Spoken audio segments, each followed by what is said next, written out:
오늘은 지수와 테슬라, 엔비디아, SOXL, YINN 어디에서 매수를 해야 하는지 설명을 드리려고 합니다. 그리고 제가 이번 해에 상승을 보는 이유와 기술적 분석까지 말씀을 드리도록 하겠습니다. 주식은 원리가 있어서 이해하시고 시그널들을 보시면서 가시면 좋은데, 지난 영상 댓글들을 보면 주식을 이해하시기보단 상승이냐 하락이냐 답을 찾으시려는 분들이 있으시더라고요. 주식은 시그널을 가지고 향후를 예상하면서 차트로 기준을 잡고 가는 건데 말이죠. 그리고 정해져 있는 매물대에서 매수를 하고요. 저의 지난 영상과 앞으로의 영상을 이해하시면서 가시려면 이 영상 뒤에 제가 어떤 영상을 만들려고 하는 건지 설명해 놓았거든요. 끝까지 봐주시고 저의 영상을 지속적 시청해 주신다면 증시의 방향성과 수익률이 달라질 겁니다. 엔비디아는 여러 번 매수 자리를 알려드렸죠. 지난 영상에서는 116 보라고 말씀드렸고요. 엔비디아 저점이 115 부근이었습니다. 이렇게 좋은 자리를 잡으실 수 있으실 겁니다. 요즘 증시 변동성이 굉장히 크죠. 느껴지시나요? 차트를 안 보시는 분들은 증시를 보실 때 느껴지는 감정들이 중요하다고 말씀을 드렸습니다. 차트를 보시는 분들은 아시겠지만 빠르게 많이 내리고 빠르게 많이 오르고요.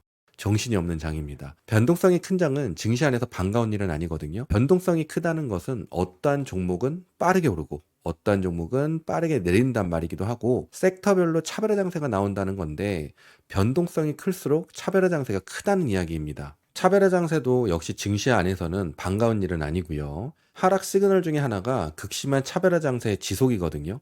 증시가 하락하다가 빠르게 반등이 나오는 것도 안 좋습니다. 증시가 상승하다가 빠르게 하락하는 것도 안 좋고요. 이런 부분들이 변동성을 크게 만들어서 증시를 불안하게 만드는 거죠. 그럼 매수 심리가 저조하게 되고요. 매수 심리가 저조하면 작은 매수와 매도에도 주가의 변동성이 커지게 됩니다. 지금 증시가 그렇습니다. 좋은 장이라고 할 수가 없는 상황이거든요. 하지만 올해는 상승을 보고 있습니다. 요 며칠만 봐도 증시가 내려갈 마음이 없는 것 같기도 하고요. 선거 전에는 악재가 있어도 그냥 두둥실 상승하는 증시가 있다고 말씀드렸죠. 지금은 두둥실이라는 표현보다는 끌어올리려는 증시로 보이고요. 끌어올리려고 노력하는 부분의 중심에는 옐런과 파월, 그리고 지표들입니다. 대선을 위해 돈을 풀고 있는 옐런, 미국은 돈을 지속적으로 풀고 있습니다. 부채가 급격하게 상승하는 거 보이시죠? 돈을 지속적으로 풀고 있습니다. 좋게 말하면 유동성 공급이라고 하죠. 옐런은 대놓고 민주당을 지지하고 있고 증시를 지켜야 하기 때문에 부단히 노력을 하고 있습니다. 그리고 파월까지 비컷을 했습니다. 월요일에 있었던 파월 연설에서도 앞으로도 금리 인하를 할 것이라는 이야기를 해주었는데요. 저는 파월은 아니라고 하지만 정치를 하고 있다고 생각을 하고 있거든요. 연설에서 보통이라면 데이터를 확인하고 결정할 것이다라고 했을 텐데 이번에는 완전히 다른 태도를 취하더라고요. 그래서 저는 정치를 하는 파월과 주식 거래를 좋아하는 연준 의원들은 오늘 일자리가 높게 나왔음에도 다음 FMC에서 금리 인하를 할 것이라고 보고 있습니다. FMC 전에 금리 인하를 할 것이라는 이야기를 충분히 해줄 것으로도 보고 있고요. 공화당에서는 금요일에 나온 지표가 조작된 지표가 아니냐고 말까지 나오고 있는데요. 저는 주식 이야기만 하기 때문에 조작된 지표가 맞다 아니다라고 하지는 않겠고요. 조금의 마사지는 가능하다라고 할 수 있습니다. 지표 신뢰도가 굉장히 떨어지기 때문에 조작된 지표라고 하기도 어렵습니다. 관심을 갖고 보긴 하지만 신뢰도는 없다라고 생각하고 보고 있거든요. 미 노동청에서도 이야기를 합니다. 시간이 많지 않아서 취합하는데 어려움이 있고 정확도가 많이 떨어진다고요. 조작이 되었든 안 되었든 이 지표는 증시를 상승시키려고 노력하는 부분에 일조하고 있다고 보고 있습니다. 그리고 중국 부양책도 있죠. 돈 풀면 주가는 오르잖아요. 그래서 중국주가 핫한데요. 중국주의 비정상적인 상승도 증시를 받치고 있는 부분으로 보고 있습니다. 중국주의 비정상적인 상승을 미증시에서 용납을 하고 있다는 것이 그 누군가가 미국 증시를 끌어올리기 위해서 노력하고 있다고 보여집니다. 반도체 쪽도 유리한 쪽에 당이 있겠죠. 그래서 노력하는 부분도 있을 것이고요. 지금 나오는 변동성은 정말 보기 힘든 변동성이거든요. 이런 변동성이 길게 나오고 있단 말이죠. 일반 투자자들은 만들 수 없는 변동성이기도 해서 미국이 증시 올리기에 부단히 노력을 하고 있다고 생각하고 있습니다. 이 부분들이 미국 증시 상승을 기대하게 하는 부분들입니다. 이것뿐입니다. 그래서 이번에 상승이 나온다면 포트폴리오를 재정비하는 시간을 가지려고 생각을 하고 있습니다. 캐시를 좀 챙겨 놓으려고 하는데요. 저는 비정상적인 상승은 대가를 치러야 한다고 생각을 하고 과거적으로 많이 겪어봤기 때문에 이번 대선으로의 상승으로 내년까지 증시가 훨훨 날아갈 거라는 생각이 들지 않거든요. 저는 장기 투자자이지만 중단기적으로 돌다리 두드리면서 가는 트레이더라서 그때 가봐야 알겠지만 아직 훨훨 날아가는 상승에 대한 기대감은 아직 보류 중입니다.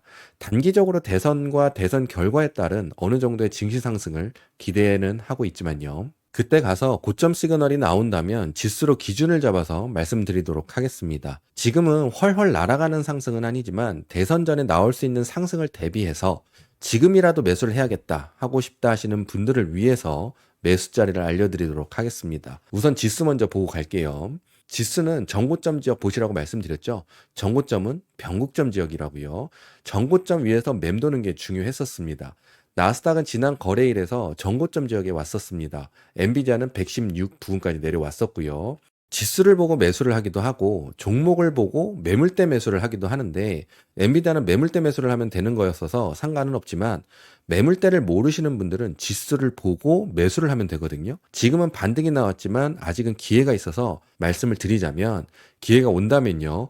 나스닥 100 미니 선물 19935 부근부터 19700 구간에서는 원하시는 우량주, 테크주 매수를 고려하셔도 되는 자리이고 19,700 밑으로 하락해서 맴도는 게 아니라면 조금 마이너스 나는 것은 상관없으니 스트레스 안 받으셔도 됩니다. 종목을 말씀드리기 전에 주식은 박스로 움직인다는 부분 보고 갈게요. 박스 안에서 상승과 하락은 횡보고요. 박스를 위로든 아래든 이동을 시켜야 상승 혹은 하락이라고 합니다. 엔비디아는 116달러였고요. 박스가 이동이 되려면 135 위로 올라가서 맴도는지 확인을 하셔야 합니다. 125자리에는 추세 이탈을 하는 구역이라 저항으로 설정이 되긴 하지만 추세 이탈 지역은 발산 지역이 아니므로 정확히 알고 차트 공부를 하시면 좋겠습니다.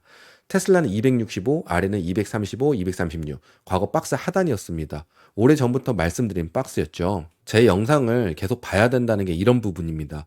이번 하락의 저점이 237구요. 과거 박스 상단을 지나서 상승을 하면 과거 박스 상단은 현재 박스 하단이 되므로 매물대가 됩니다. 저항은 지지로 변한다는 거 들어보셨죠? 지난 저의 영상들을 보시고 매물대를 적어놓고 써먹으셨다면 유용하셨을 겁니다. 개인적으로 이번에 상승을 생각하는데 어디에서 매수를 할지 모르겠다 하시는 분들을 위해서 매물대를 알려드리겠습니다. 매수를 하고 박스 하단을 깨고 내려가지 않았는데 물렸다 하면 안 됩니다. 마이너스 본다고 무조건 물렸다 하는 게 아니에요. 지금은 추격 매수를 해야 하는데요. 그리고 제가 신이 아니니 그 구간들을 보시면 됩니다. 같이 라이브로 매수를 진행하면 좋은데 영상으로 전해드리니 잘 이용을 해보시면 좋겠습니다. 매수 추천은 아니고 매수와 매도는 개인의 판단입니다. 누구에게도 책임을 물을 수 없다는 거 참고하시고요. 엔비디아는 121 부근에서 매수를 진행합니다. 테슬라는 240 부근에서 매수를 진행하시면 되겠습니다. SOXL입니다. SOXL을 매수하는 방법이 있습니다. 거두절미하고 엔비디아 보고 매수하시면 됩니다. 엔비디아 116이었을 때 33불이었습니다. SOXL도 수익이 되어 있는 상황이겠죠. 그럼 간단하죠. 엔비디아 121 부근 왔을 때 매수하시면 됩니다. 제가 생각할 땐 35 부근 되지 않을까 생각을 하는데요. 그냥 엔비디아 보시고 매수하시면 됩니다. 주식 쉽게 하시라는 것들이 이런 부분들입니다. YINN 금리 인하를 하면 신흥국들에게 좋고요. 그 좋은 상황에 중국은 부양책을 꺼낸 거죠. 이건 마치 미국은 경제가 좋은데 금리 인하를 한 것과 같은 효과를 보고 있는 겁니다. 중국주들 부양책 때문에 갭상도 하면서 상승하는 종목들이 많은데요. 주식을 하시려면 주가가 많이 오르니까 따라 타야 한다기보단 비정상적인 상승이라는 것을 먼저 인지해야 합니다. 갭상을 지속하면서 쭉쭉 뻗어가는 상승들은 시간상의 문제이지 결국 다시 주저앉게 되어 있습니다. 잡주 같은 주가의 움직임은 결국 다시 돌아오게 되어 있는 게 주식의 원리입니다. 그래서 보통은 이런 경우 인버스를 타면서 준비를 합니다. 여러분들에게 탓이라는 건 아닙니다. 인버스도 매물대 매수를 하는 건데 나중에 기회 되면 영상을 담겠고요. 인버스를 타려고 하는 사람들이 많아질 정도로 비정상적인 상승은 나중에 문제가 된다는 것을 아는 사람들이 많습니다. 박스만 말씀드리도록 하겠습니다. 박스는 42 하단, 위에 55에서 56 부근입니다. 지금 52 부근이고 위에 조금 열려는 있는데 대선으로 끌어올리는 증시에서 중국주를 떨어뜨리진 않을 거라 생각이 들거든요.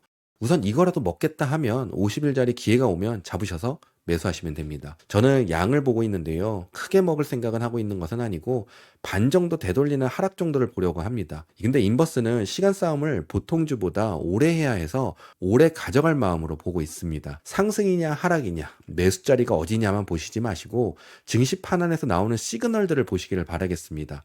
제가 말씀드리는 지수들 종목들만의 주가들을 보시면 향후 호재가 나올지 악재가 나올지도 예상을 할 수가 있거든요. 어떠한 종목에 박스가 위로 이동을 한다는 것은 그 종목을 좋게 보는 매수자들이 들어오는 것이기 때문에 그것에 맞춰서 뉴스가 흘러나옵니다. 반대는 악재가 흘러나오고요. 지수와 주가는 많은 것을 알려줍니다. 왜냐하면 증시는 기관들이 움직이는 것이라서 그렇습니다. 저는 그런 부분들을 전해드리려고 영상을 만들고 있습니다. 차트를 안 보시는 분들도 차트를 보는 것과 같은 효과를 보실 수 있게 알려드리려고 하고요. 저는 상승이다 하락이다를 알려드리기보단 시그널들을 알려드리려고 하는 사람입니다. 오랜 시간 주식한 경험으로 직접 트레이더로서의 경험들을 통해서 얻은 지식들을 알려드리려고 합니다. 어떠한 섹터나 어떠한 뉴스가 나오게 되면 경기 침체 이슈가 떠오를 수가 있고, 반대로는 그냥 증시가 훨훨 상승하는 경우가 있다. 호재는 크게 신경 안 쓰는 증시가 있고 악재가 크게 부각되지 않는 증시가 있다는 이런 시그널들을 알려드리려고 하는 겁니다. 그래서 증시 분위기를 살피실 수 있게 기준을 가지고 주식을 하실 수 있게 해드리려고 합니다. 상승 시그널이 나면 유지가 되는지, 하락 시그널이 나면 반대로 움직이는지만 보시면 되겠습니다. 간단하죠? 주식판엔 긍정과 부정도 없습니다. 돌다리 두들기면서 상황을 받아들이고 헤쳐나가는 겁니다. 주식은 같이 해야 하고 주식을 하는 모든 투자자들은 한 편이라는 것을 누구보다 잘 아는 사람입니다. 여러분들의 계좌가 올라야 저의 계좌도 오르니까요. 주식의 원리입니다. 열심히 알려드리도록 노력하겠습니다. 그리고 여러분들의 성공 투자를 기원합니다. 저는 다음 영상으로 찾아뵙겠습니다. 감사합니다.